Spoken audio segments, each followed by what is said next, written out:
Black and white நேயர்களுக்கு வணக்கம். அரசியல் சூத்திரம் நிகழ்ச்சியில் பிளாக் அண்ட் ஒயிட் தலைமை ஆசிரியர் குபேந்திரன் இணைகிறார். வணக்கம் சார். வணக்கம். வேங்கை வெயிலில் 2 ஆண்டுகளுக்கு பின்னால் நீதிமன்றத்தில் தமிழக அரசு சொன்னது, அதுக்கப்புறமா அறிக்கையாக கொடுத்தது, இந்த தகவல்கள் மார்க்சிஸ்ட் கம்யூனிஸ்ட் கட்சி, விடுதலை சிறுத்தைகள் இவங்கெல்லாம் இதுக்கு கண்டனம் தெரிவிச்சிருக்கிறாங்க. இயக்குனர் ப. ரஞ்சித் போன்றவர்களும் கண்டனம் தெரிவிச்சிருக்காங்க. பொதுவாக ஒரு பட்டியல் இனத்திற்கு எதிராக செய்யப்பட்ட செயல் அப்படி தான் அந்த வேங்கை வெயிலுடைய பிரச்சனை இருந்தது. ஆனால் இந்த செயலை செய்தவர்களே பட்டியல் இனத்தை சேர்ந்தவர்கள் அப்படின்னும் போது எப்படி அதை செஞ்சுருப்பாங்க? இது ஏதோ வழக்கை முடித்து வைக்க வேண்டும் என்பதற்காக செய்யப்பட்டதா அப்படின்லாம் ஒரு சந்தேகம் எழுப்புறாங்க. சிபிஐட்ட ஒப்படைக்கணும் வழக்கு அப்படின்னு சொல்கிறாங்க. இதில் உண்மையிலே என்ன நடந்தது? வேங்கை வெயில் விவகாரம் பார்த்திங்கன்னா 2022 டிசம்பர் மாதம் நடந்த சம்பவம். இதில் என்னென்னா, அந்த குடிநீர் தொட்டியில் மலம் கலந்தது யார்? இந்த விவகாரம் தான். இத்தனை நாள் விசாரணை என்ற பெயரில் இழுத்ததே முதல் தவறு திமுக அரசாங்கத்தின் தவறு. அதாவது இத்தனை நாள் கழித்து நீங்கள் யாரை குற்றம் சாட்டுகிறீர்கள் என்பதை விட ஒரு 300க்கும் குறைவான மக்கள் தொகை கொண்ட ஒரு கிராமம், அதில் வேற்று ஜாதியினர் கொஞ்சம் பக்கம், பட்டியலினத்தினர் கொஞ்சம் பக்கம் இருக்கிறாங்க. இந்த இடத்திற்கு யார் அந்த தவறை செய்தார்கள் என்பதுதான் விசாரணை. ஆனால் இத்தனை நாள் கழித்து குற்றப்பத்திரிகை தாக்கல் செய்யப்பட்டிருக்கிறது.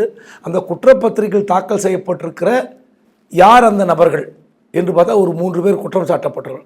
சுதர்சன், முத்துகிருஷ்ணன், இன்னொரு நபர் முரளி என்று சொல்கிறார்கள். 3 பேர் எப்படி நீங்கள் குற்றவாளியாக சேர்த்தீர்கள் என்ற ஒரு குற்றச்சாட்டை மார்க்சிஸ்ட் கம்யூனிஸ்ட் கட்சி வைக்கிறது, விடுதலை சிறுத்தை கட்சிகள் வைக்கிறது. இது அரசியல் கட்சியினுடைய உரிமை, தவறு இல்லை.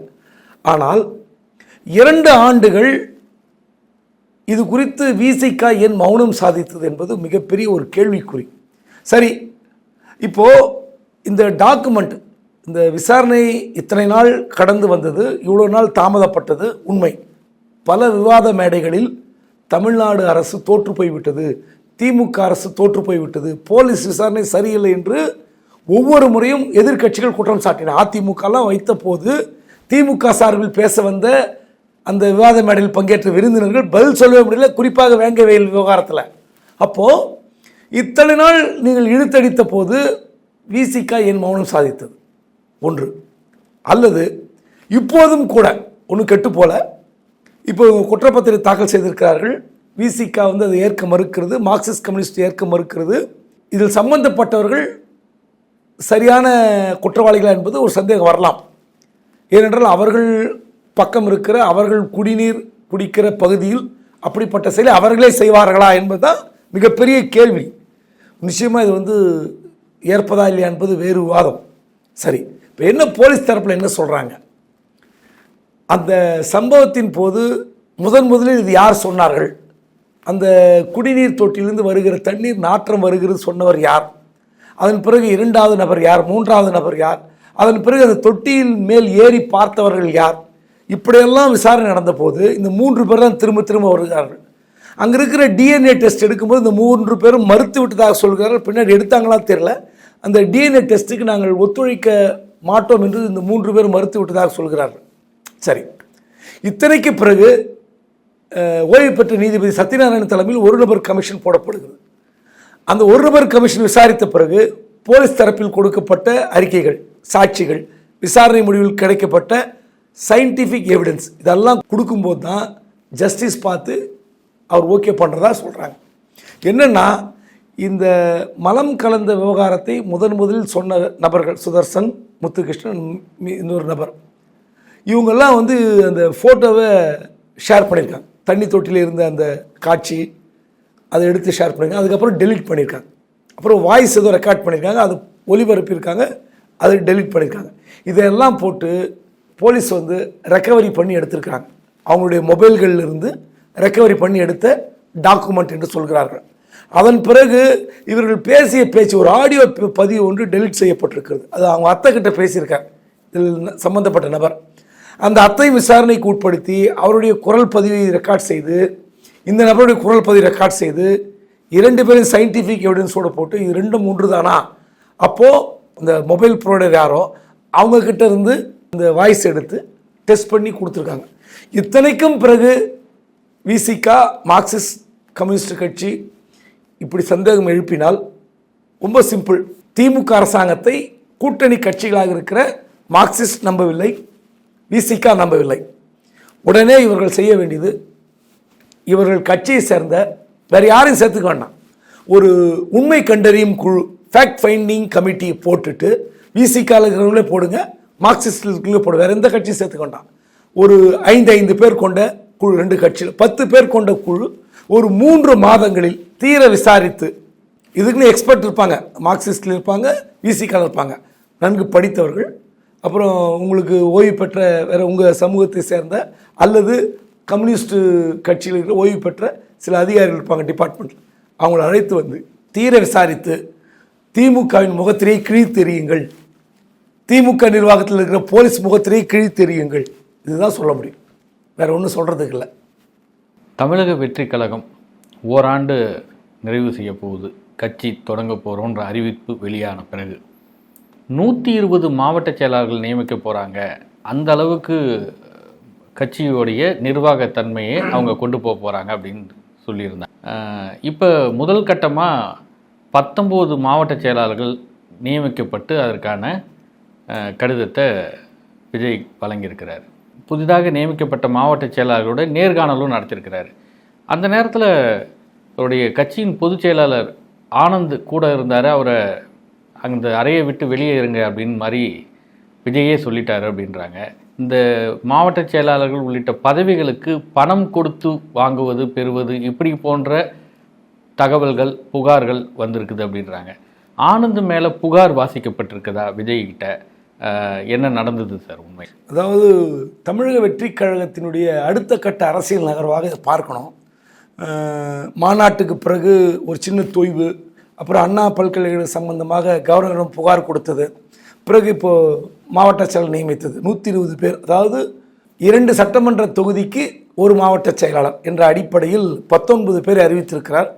அதாவது தைப்பொங்கல் திருநாளில், தமிழர் திருநாளில் 16ஆம் தேதியே இந்த மாவட்ட செயலாளர் பட்டியல் 55 பேர் கொண்ட பட்டியல் வெளியாகும் என்று கட்சியில் சொல்லப்பட்டது. 120 பேர் தேர்வு செய்து விட்டோம். சில வெரிஃபிகேஷனுக்காக எல்லாம் பார்த்துட்டு 2வது பட்டியல் ஜனவரி மாத இறுதியில் சொல்வதாக தெரிவித்திருந்ததாக சொன்னார்கள். இப்போ பார்த்தீங்கன்னா இந்த பட்டியலே தாமதப்பட்டு விட்டது. காரணம் என்னென்னா, இந்த பதவிகளுக்கு பணம் பெற்று போஸ்டிங் போடுகிற குற்றச்சாட்டு எங்கேயோ ஒரு ஆடியோ விழுப்புரம், கடலூர், பாண்டிச்சேரியிலேருந்து ஒரு பதிவு ஒன்று எல்லா இடத்துக்கும் வந்துடுச்சு. ஸோ அந்த ஆடியோ பதிவு விஜய்க்கும் போன பிறகு அவர் கொஞ்சம் வருத்தப்பட்டு, சரி நானே பார்த்துக்கிறேன், நீங்கள் என்கிட்ட லிஸ்ட்டு கொடுத்துருங்கன்ட்டார். ஆனால் தற்போது அறிவித்திருக்கிற 19 மாவட்ட செயலாளர்களும் விஜய் கட்சியினுடைய ஆனந்த் சொல்லி தான் போடப்பட்டதாக தெரிகிறது. அப்போது ஒரு சம்பிரதாய நிகழ்வாக விஜய் நீங்கள் யாரும் வேண்டாம், பொருளாளர் வேண்டாம், பொதுச் செயலாளர் வேண்டாம் என்று அறையிலிருந்து அவர்களை அனுப்பிவிட்டு இந்த 19 பேரை தனியாக சந்தித்து, உங்களுடைய பொறுப்பு என்ன, நீங்கள் தேர்ந்தெடுக்கப்பட்டிருக்கிறீர்கள், உண்மையை சொல்லுங்கள் அப்படின்னு சொல்லி சில தகவல்களை கேட்டுப்பட்டதாக சொல்கிறார்கள். இப்போ பார்த்தீங்கன்னா இந்த 19 மாவட்ட செயலாளரில் உதாரணத்துக்கு நான் 2-3 பேர் படிக்கிறேன். அரியலூரில் பார்த்திங்கன்னா சிவக்குமார், அதாவது அரியலூர், ஜெயங்கொண்டம் இந்த 2 தொகுதிக்கு ஒரு மாவட்ட செயலாளர். அடுத்து ராணிப்பேட்டை கிழக்கு, இதில் அரக்கோணம், சோளிங்கர், அதுக்கு காந்திராஜ். அடுத்து ராணிப்பேட்டை மேற்கில் மாவட்ட செயலாளர் மோகன்ராஜ், ஆற்காடு, ராணிப்பேட்டை சட்டமன்ற தொகுதிகள். அப்புறம் ஈரோடு கிழக்கு அந்தியூர், பவானி இந்த 2 சட்டமன்ற தொகுதிகளுக்கு எம் வெங்கடேஷ் போட்டிருக்காங்க. அதில் ஈரோடு மாநகர் மாவட்டத்துக்கு ஈரோடு கிழக்கு, ஈரோடு மேற்கு, மொடக்குறிச்சி இந்த 3 சேர்ந்து பாலாஜி. இப்படி நிறைய இருக்குது, நிறைய படிக்க முடியல. ஈரோடு மேற்கில் பார்த்தீங்கன்னா பவானி சாகர், கோபிச்செட்டிப்பாளையம், பிரதீப் குமார்.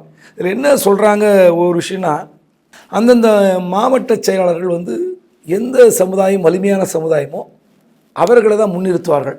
மற்ற கட்சிகளை திமுக, அதிமுக, காங்கிரஸ் பிரதானமான கட்சிகளை பண்ணுவாங்க. ஆனால் இங்கே கொஞ்சம் மாற்றப்பட்டிருக்கிறது. அதாவது மைனாரிட்டி சமூகத்தை சேர்ந்தவர்களாக மாற்றலை போட்டிருக்காங்க. இது வருங்காலத்தில் எப்படி இருக்கும், ஒரு ஜனநாயக ரீதியாக இருக்குமா? எப்பயும் பார்த்திங்கன்னா வலிமையான சமுதாயத்தில் தான் அந்த இடத்துல ஒரு ஃபோர்ஸாக இருக்கும் அரசியல். அதை மீறி மைனாரிட்டி சமுதாயத்தை சார்ந்த கூட அரசியலுக்கு வாய்ப்பு கொடுத்துருக்காங்க மாவட்ட செயலருக்கு. அது நல்ல ஒரு விஷயமாக பார்க்கப்படுகிறது. அதே நேரத்தில் அவர்கள் குற்றச்சாட்டு வைக்கிறார்கள், இப்படி போட்டால் ஃபோர்ஸாக இறங்க முடியாது, பயப்படுவாங்க, அந்த சமுதாயம் பின்னாடி நிற்கணும் அப்படிலாம் சொல்கிறாங்க. ஆனால் அதையெல்லாம் வந்து விஜய்க்கு தெரிந்து போடப்பட்டதா தெரியாமல் போடப்பட்டதா தெரியாது. ஆனால் இதில் என்ன மெயினாக குற்றச்சாட்டுனா, விஜய் வந்து அந்த 19 பேரை கேட்கும்போது உண்மையை சொல்லுங்கள் அப்படின்னு சொல்லியிருக்காரு. ஆனால் உண்மையை சொன்னார்களான்னு தெரியாது. ஒரு 4-5 பேர் உண்மையை சொன்னதாக ஒரு தகவல் கசிகிறது. அதுவும் எந்த அளவுக்கு உண்மையும் தெரியாது. ஏன்னா நீங்கள் பொருளாளரை அனுப்பிவிட்டு பொதுச்செயலாளர் அனுப்பிவிட்டு இவர்களால் பதவி பெற்றவர்கள் தான். விஜயே நேரடியாக கூப்பிட்டு என்கொயரி பண்ணல. இவங்க சொன்ன லிஸ்ட் தான் அவர் கொடுத்துருக்காரு. சரி, 55 பேரில் வெறும் 19 பேர் என்பது மற்ற 36 பேர் வந்து ஏதோ பணச்சிக்கலில் மாட்டிக்கொண்டார்களா, பணம் கொடுத்து பதவி வாங்கிறாங்களான்னு தெரியல. இப்போது அதில் 5-6 பேர் என்னென்னா பொதுச் செயலாளர் மீதே புகார் வாசித்து விட்டார்கள் அப்படின்னு சொல்கிறாங்க. அதாவது என்ன கேட்டிருக்காருன்னா, மாநாட்டுக்கு நீங்கள் எத்தனை லட்சம் செலவு செய்தீர்கள், அது எப்படி வசூல் செய்தீர்கள், உங்கள் சொந்த பணமா அல்லது கட்சி நிர்வாகி மூலம் அங்கொன்றும் இங்கொன்றுமாக 50,000 10,000 5,000 வாங்கினீங்களா, அல்லது கட்சியுடைய பொதுச் செயலாளர் ஆனந்த் உங்ககிட்ட பணம் கொடுத்து நீங்கள் பணம் வசூல் பண்ண வேண்டாம், இந்த பணத்தை வைத்துக்கொண்டு வண்டி வாகனத்தை ஏற்பாடு செய்யுங்கள் என்று சொன்னார்களா, இப்படிலாம் விசாரித்திருக்கிறார். சில பேர் வந்து ஆனந்த் பற்றி புகார் சொன்னால் அது விஜய் போய் அவரிடம் கேட்டு இப்படி இவர் சொன்னார்னு சொல்லிட்டாருன்னா நமக்கு சிக்கல், ஏன்னா போஸ்டிங் போட்டது அவர் தான், அதனால் சிக்கலாயிருமென்னு சொல்லி சில பேர் எதுவுமே சொல்லாமல் விட்டுட்டு தான் சொல்கிறாங்க. சிலர் இல்லை அவர் மாவட்டத்துக்காக சில நிர்வாகிகிட்ட பணம் தயார் பண்ணி வச்சிங்கன்னு சொன்னார், அப்புறம் மாநாட்டுக்கு செலவு செய்ய சொல்லி சில பணங்களை கேட்டுக்கொண்டார், இப்படிலாம் சில பேர் சொல்லியிருக்கார்கள். ஆனால் ஒரு 2 பேர் ரொம்ப துணிச்சலாக சொல்லியிருக்காங்க. இந்த கரூர் அல்லது கோபிச்செட்டிப்பாளையம் ஈரோடு நினைக்கிறேன். உங்களை தனியாக பார்ப்பது தான் கட்சிக்கு நல்லது, இதுதான் அரசியல் வளர்ச்சி, இதுதான் எங்களுக்கு தேவை, இது வந்து அவரை வைத்துக்கொண்டு உங்களை சந்திக்க முயல்வது ரொம்ப கஷ்டமான விஷயம், அவரை பக்கத்தில் வைத்துக்கொண்டு நாங்கள் எதுவுமே பேச முடியாது, அவர் மீது சில புகார்கள் இருக்கின்றன என்று வெளிப்படையாக சில விஷயங்களை சொல்லியிருக்கார். பணம் கேட்டார், அப்புறம் சொல்லப்போனால் சில பேரை கையில் வைத்துக்கொண்டு நீ அவரை போய் பார் இவரை போய் பார் என்று சொல்கிறார். அப்புறம் கட்சியிலிருந்து விலகிய சில நபர்களை நாங்கள் சேர்த்து கொள்ளுங்கள், முக்கியமாக அதிமுக திமுகலேருந்து வந்தவர்களை நீங்கள் சேர்த்துக்கொள்ளணும், அவங்களாம் சேர்த்துக்க வேண்டாம் அப்படின்னு தடுக்கிறார்.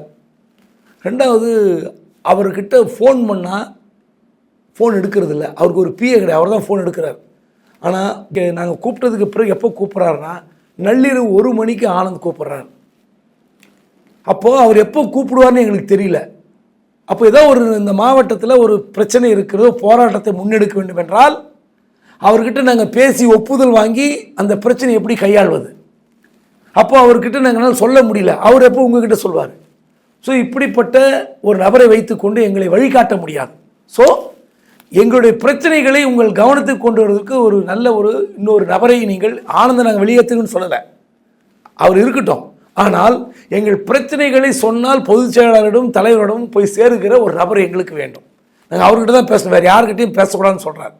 இரண்டாவது, இது நாள் வரை உங்களை சந்திக்க வருகிறோம் என்றால் அவர் முதல் நாளே எங்களை பார்த்து இதெல்லாம் தான் பேசணும்னு சொல்வார். ஒவ்வொருத்தரையும் கூப்பிட்டு நீ இதை பேசு நீ இதை பேசு இதை பேசு, அவங்க தான் பேசியிருக்காங்க, அப்படி தான் பேசியிருக்கிறோம். ஆனால் முதல் முறையாக உங்களை தனியாக சந்தித்திருக்கிறோம். அதனால் தயவு செய்து ஒவ்வொரு முறையும் நீங்கள் தனியாக சந்தியுங்கள், அப்போ தான் பிரச்சனை என்னன்னு தெரியும், அப்புறம் பரிச்சயமாகும். இல்லைன்னா நீங்கள் வந்து ஏதோ பார்த்த மாதிரி இருக்கும் எங்கள் முகத்தை, ஆனால் எங்கள்கிட்ட நேரடியாக நீங்கள் உத்தரவு சொல்லி அந்த உத்தரவை நாங்கள் செய்யும்போது தான் உங்களுக்கும் மகிழ்ச்சியாக இருக்கும், எங்களுக்கும் அது செய்த திருப்தி இருக்கும். அதனால் தயவுசெய்து மேல் தனியாக சந்தியுங்கள் அப்படின்னு சொல்லியிருக்காங்க. அப்புறம் பண விஷயத்தை திரும்ப திரும்ப கேட்டிருக்கார், யாரெல்லாம் பணம் கொடுத்தாங்கன்னு. நிறைய பேர் பயந்துக்கிட்டு சொல்லலை, சில பேர் வெளிப்படையாக சொன்னதில் தூத்துக்குடி, கன்னியாகுமரி, திருநெல்வேலி இந்த பக்கத்தெல்லாம் சில பேர்கிட்ட பணம் வாங்கிட்டு மாநாட்டுக்கு பணம் வாங்கின ஒரு சம்பவம், அப்புறம் பதவிக்கு பணம் வாங்கினான்னு ஒரு சில 2-3 விஷயங்கள் சொல்லியிருக்கார். சரி, விஜய் என்ன செய்ய போகிறார்? அடுத்த கேள்வி, பாண்டிச்சேரி ஆனந்தை தூக்கி விட்டு வேறு யாராவது போட போகிறார? முடியாது. ஏன்னா முழுக்க முழுக்க ஆனந்தை நம்பித்தான் விஜய் இயங்கி கொண்டிருக்கிறார். அடுத்து ஜான் ஆரோக்கியசாமி, அடுத்து பொருளாளர், அப்புறம் வழக்கறிஞர் ராஜசேகர். இப்போ இந்த 4 பேரை தவிர விஜய்க்கு வேறு யார் இருக்கிறார்கள்? ஸோ இந்த 4 பேர் மீது புகார் சொல்லிவிட்டு அந்த மாவட்ட செயலர் இயங்க முடியுமா? இதெல்லாம் இருக்குது. இந்த 19 பேர் கொண்ட பட்டியலை ஒப்படைத்த பிறகு இந்த 19 பேர் அப்படியே தனியாக அழைத்து வந்து ஜான் ஆரோக்கியசாமி ஒரு 3/4 மணி நேரம் பாடம் எடுத்திருக்கார். எப்படி நடந்துக்கணும், என்ன பிரச்சனை கையாள வேண்டும், போலீஸ்கிட்ட எதுக்காக போனோம், கலெக்டர்கிட்ட எதுக்கு போனோம், எந்த மாதிரி பிரச்சனை எடுப்பீங்க, இதெல்லாம் பேசியிருக்கிறாரு. அப்புறம் உறுப்பினர் சேர்க்கை, இதை நீங்கள் வந்து கவனமாக கையாளுங்க, வேறு வம்பு வழக்கு, இந்த மாதிரி வந்து வேறு சில வழக்குகள் சிக்கியவர்களை கொண்டு வந்து சேர்த்து கட்சிக்கு கெட்ட பேரை தேடி தந்து விடாதெல்லாம் சொல்லியிருக்காங்க. இதை விட என்ன பிரச்சனைனா, விஜய் இப்படி முன்னெடுத்திருக்கிற தனித்தனியாக சந்திக்கிற நிகழ்வு அடுத்து எப்போது நடக்கும்? ஏனென்றால் 2-3 பேர் சில புகார்களை வாசித்து விட்டார்கள். இப்போ அடுத்த கட்டமாக சந்திக்க போகிற அந்த 36 பேர், 55 பேர் ரெடி ஆகிட்டாங்க, 120 மாவட்ட செயலாளர்கள். இப்போது சில பேர் என்ன நினைக்கிறாங்கன்னா, நம்ம சொன்னால் மாட்டிப்போம், அதனால் உங்கள் மாவட்டத்தை எங்கிட்ட எழுதி கொடுங்க, என்னோடய மாவட்டத்தை உங்ககிட்ட எழுதி தரேன், நம்ம தலைவர்கிட்ட கொடுத்துருவோம். யார் கொடுத்தாங்கன்னு தெரியாது. இந்த நண்பன் படத்தில் தேர்வு எழுதி விட்டு லேட்டாக வந்து தருவாங்க இந்த 3 பேரும், விஜய் மற்ற நடிகர்கள். அப்போ என்ன நடக்கும்னா, உங்கள் பேப்பர் வாங்க மாட்டேன்னு சொல்லி அந்த தேர்வு மைய கண்காணிப்பாளர் வாங்க மாட்டார், கடைசியில் மேலே போட்டு கலைச்சி விட்ருவாங்க. அந்த மாதிரி ஒரு ஐடியா பண்ணுறாங்க. யார்? விஜய் படத்தில் இருந்து அந்த காட்சியை விஜய் ரசிகர்களே எடுக்கிறாங்க நிர்வாகிகளை. உங்கள் மாவட்டத்தை எங்கிட்ட கொடுங்க, என் மாவட்டத்தை உங்ககிட்ட கொடுக்குறோம், திடீர் தலைவரை பார்த்து கொடுத்துருவோம். ஏன்னா யார் கொடுத்தாங்கன்னு தெரியாது, கேமரா இருந்தாலும் ரெக்கார்ட் ஆகும். ஆனால் எந்த மாவட்டத்தை யார் கொடுத்தார்கள் அப்படின்னு புட்சால்தனமாக முடிவு பண்ணுறாங்க. ஆனால் இதையெல்லாம் மீறி ஆனந்த் என்ன நினைக்கிறார்? நான் தானே உங்களை சிபாரிசு பண்ணியிருக்கேன், என்னை மீறி என் மீது புகார் வாசிப்பவர்கள் இந்த கட்சியில் இருந்து விட முடியுமான்னு கேட்குறார். ஆனந்த் யாருடைய பிடியில் இருக்கிறார் என்று தெரியவில்லை என்று ஒருவர் விஜயிடம் சொல்லிவிட்டார். அந்த வார்த்தை தான் விஜய் உறுத்தி கொண்டிருப்பதாக இப்போ கட்சியில் வட்டாரம் முதல் தகவலாக சொல்லுது. உண்மையிலே விஜய் அவர் குற்றவாளி கூண்டில் நிறுத்தி கேள்வி கேட்க போகிறாரா, அல்லது அரசியல் இதெல்லாம் சகஜம் இப்படி தான் இருக்கும். ஏன்னா அவங்க கட்சியினர் சொன்னது ஒரு விஷயம், எங்களை வழிகாட்டுவதற்கு ஒரு நல்ல நபர் தேவைன்னு. ஆனால் அந்த இடத்தில் விஜய் சிந்திக்க வேண்டும். ஏனென்றால் ஒரு தனிநபரை சார்ந்து இல்லை ஒரே ஒரு பொதுச்செயலாளரை நம்பி நீங்கள் கொண்டு போனீங்கன்னா கட்சி உங்கள் கிட்டேருந்து எதிர்பார்ப்பதும் அல்லது நிர்வாகிகளிடம் நீங்கள் எதிர்பார்ப்பதும் நடக்காது. நன்றிங்க சார்.